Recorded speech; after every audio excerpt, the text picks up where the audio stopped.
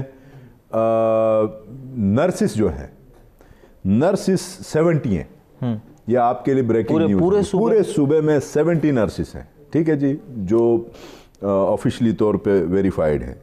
اس کے علاوہ paramedical staff وہاں پہ بالکل نہ ہونے کے برابر ہے. آپ کے ہاسپٹلز میں ایون میڈیکل آفیسر MOs نہیں ہیں. اتنے میں آپ کو گنوا سکتا ہوں کہ MOs کی کمی ہے. آپ اسپیشلسٹ کو, آپ چائلڈ اسپیشلسٹ ہے یا سرجیکل ہیں, ان کو آپ چھوڑیں. وہاں پہ نیورو سرجنس نہیں ہیں. وہاں پہ مطلب ہیلتھ میں بہت زیادہ کمی ہے.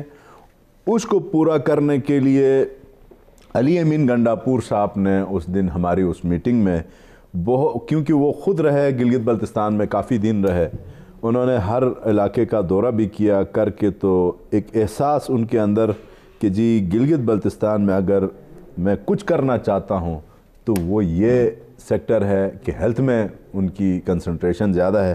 انشاءاللہ 10 اضلاع جو ہمارے گلگت بلتستان کے ہیں, اور 10 اضلاع کے جو DHQs ہیں, DHQ ہاسپٹلز, ان کو ہم ایکوپ کریں گے, پہلے ہی سال کریں گے. یہ ہم نے فیصلہ کیا ہے. پھر اس کے بعد THQs جو ہیں تحصیل ہیڈ کوارٹرز ان کو ایکوپ کریں گے. اب ایک تو ہاسپٹل کی جو مشینری ہوتی ہے اس کے اوپر بات ہے کہ وہ ہم پرچیز کریں گے. تو دوسری طرف ہیومن ریسورس ہے, ڈاکٹرز کی کمی ہے, پیرامیڈیکل کی کمی ہے. تو یہ وہ چیزیں ہیں جو انشاءاللہ تعالی ہم نمبر 1 فوکس کے ساتھ. ٹھیک ہے. اچھا, اب آخر میں پاکستان تحریک انصاف, خان صاحب کا خود کا یہ رہا ہے کہ کوئی نہ کوئی ٹائم لائن ضرور دے دی جاتی ہے, 100 دن اس طرح سے سال. کیا آپ بھی کوئی اس طرح کی ٹائم لائن دیں گے کہ گلگت بلتستان میں اتنے ٹائم میں یہ سب کچھ ہو جائے گا؟ پہلی گورنمنٹ ہے شاید کسی بھی صوبے کی کہ جس نے بلا وجہ بغیر سوچے سمجھے 100 دن کا پلان ہم نے نہیں دیا. لیکن آپ کی جماعت نے دیا تھا, وفاق میں تو دیا تھا 100 دن کا پلان. ہم صوبے میں تھوڑا سا دیکھیں نا, انسان تو اپنے اس سے سیکھتا ہے نا. ٹھیک ہے, ہم یہ چاہتے ہیں کہ ہم سیاست جب الیکشن شروع ہوتے ہیں, اعلان ہوتا ہے الیکشن کا, شیڈیول کا, اس کے بعد کریں تو بہتر ہے. اب سیاست ہم نے نہیں کرنی, ہم نے خدمت کرنی ہے. تو اس کے لیے 100 دن کیا, 10 دن کیا, ہمارے لیے ایک ایک دن قیمتی ہے, ایک ایک دن آخری دن ہے. ٹھیک ہے, یہ سوچ کے کہ جی کل الیکشن ہے, اس حساب سے ہم نے کل کو آپ کی یہ لائن بڑی اچھی لگی ہے, اس کے ساتھ وائنڈ اپ کروں گا. سیاست نہیں کرنی, آپ نے خدمت کرنی ہے. وش یو آل دا لک. آپ دیکھتے ہیں پاکستان تحریک انصاف گلگت بلتستان میں اب اقتدار میں ہیں, اور منسٹر صاحب نے بڑی اچھی پلانز بھی بتائے ہیں, پالیسیز بھی بنائی جائیں گی, وہاں کے لوگوں کو ریلیف بھی ملے گا, اور آئینی حیثیت کے حوالے سے بھی کمیٹی تشکیل دے دی. آنے والا وقت بتائے گا کہ گلگت بلتستان کا مستقبل کیا ہوتا ہے. آج کے پروگرام سے اجازت دیجیے, اللہ نے کے پاس.